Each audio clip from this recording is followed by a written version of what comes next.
जय हिंद मेरे जवान। सहरसा जीएस रिसर्च सेंटर से मैं पंकज मिश्रा। आज हम बात करने जा रहे हैं वैदिक सभ्यता की। जब हम वैदिक सभ्यता की बात करते हैं तो सिंधु सभ्यता के पतन के बाद सिंधु सभ्यता के पतन के बाद जो नवीन सभ्यता प्रकाश में आई, इसे हम वैदिक सभ्यता के नाम से जानते हैं।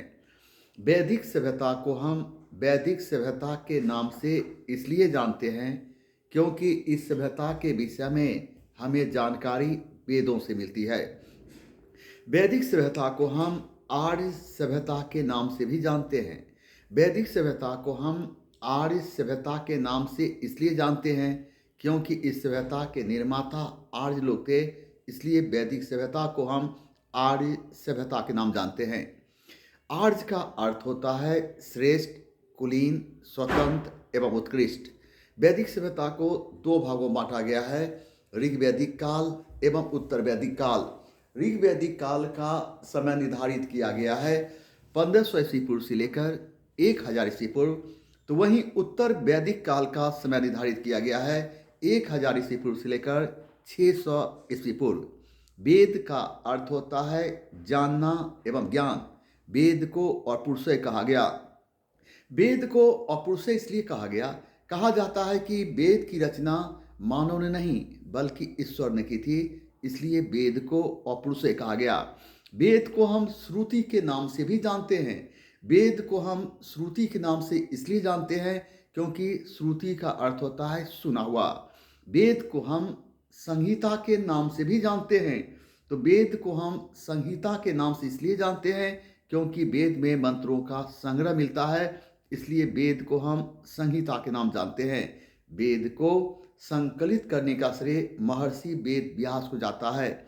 वेद 4 हैं, ऋग्वेद, यजुर्वेद, सामवेद एवं अथर्ववेद। जब हम ऋग्वेद की बात करते हैं, ऋग्वेद से हमें आर्यों की संस्कृति के विषय में जानकारी मिलती है। ऋग्वेद में विभिन्न देवताओं के स्तुति में गाए गए मंत्रों का संग्रह मिलता है। ऋग्वेद में 10 मंडल एवं 1028 सूक्त हैं। ऋग्वेद के दूसरे से 7वें मंडल को सबसे प्राचीन मंडल कहा गया है। इसे हम वंश मंडल के नाम जानते हैं।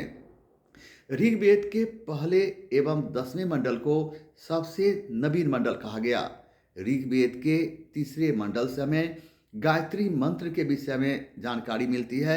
यह मंत्र सावित्री को समर्पित है। गायत्री मंत्र की रचना विश्वामित्र ने किया था।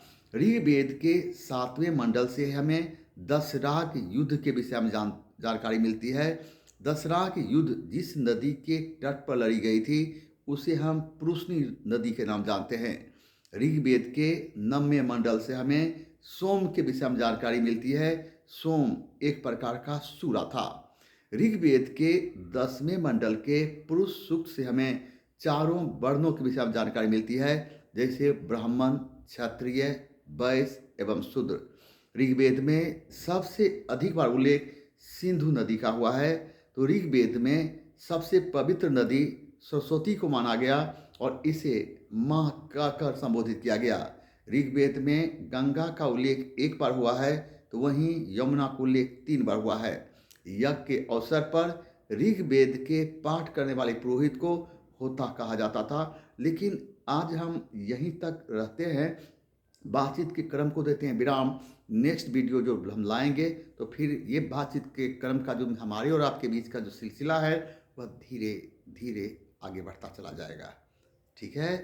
जय हिंद। सब बात है।